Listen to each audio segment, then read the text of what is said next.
మామిడి పళ్ళ రుచులే కాదు, కపిల్ వారి 30 సంవత్సరాల నాణ్యత మరియు నమ్మకం.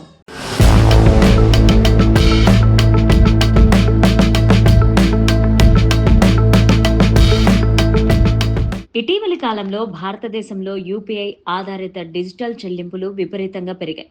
చిన్న చిన్న వస్తువుల కొనుగోళ్లైనా, పెద్ద మొత్తాల లావాదేవీలకైనా ప్రజలు యూపీఐని వాడడం రోజువారీ మార్గంగా మారిపోయింది.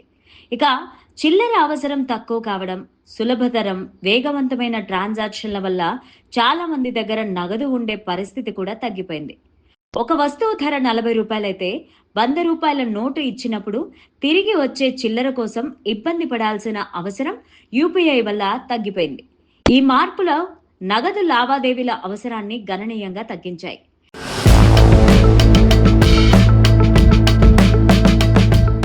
ఇటీవలే సోషల్ మీడియాలో యూపీఐ లావాదేవీలపైన 18% జీఎస్టీ విధిస్తున్నట్టు వార్తలు వెలువడ్డం కలకలం రేపింది. అయితే ఆర్థిక మంత్రిత్వ శాఖ ఈ వార్తలను తిప్పికొట్టింది.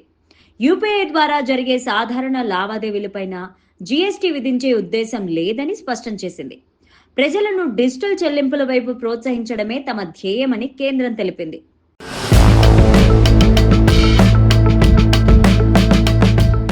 పర్సన్ టు మర్చెంట్ యూపీఐ లావాదేవీ పైన ప్రస్తుతం మర్చెంట్ డిస్కౌంట్ రేటు వసూలు చేయడం జరగడం లేదు. Central board of director tax 2020 నుంచి దీనిని రద్దు చేసింది. అందువల్ల ఈ లావాదేవీ పైన ఎటువంటి జీఎస్టీ ఛార్జీలు ఉండవు. ఇకపోతే యూపీఐ పరిధిలో పరిమితి విషయంలో వ్యక్తి నుండి వ్యక్తికి, వ్యక్తి నుండి వ్యాపారులకు జరిగే లావాదేవీలకు 1,00,000 వరకు గరిష్ట పరిమితి ఉంది. కొన్ని ప్రత్యేక సందర్భాల్లో ఈ పరిమితి 2 లక్షల నుండి 5 లక్షల వరకు పెట్టినట్టు చెబుతున్నారు.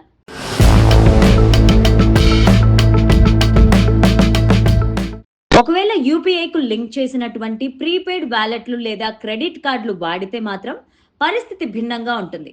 అటువంటి లావాదేవీలపైన పేమెంట్ అగ్రిమెంట్లు 1% సర్వీస్ ఛార్జ్ విధిస్తారు.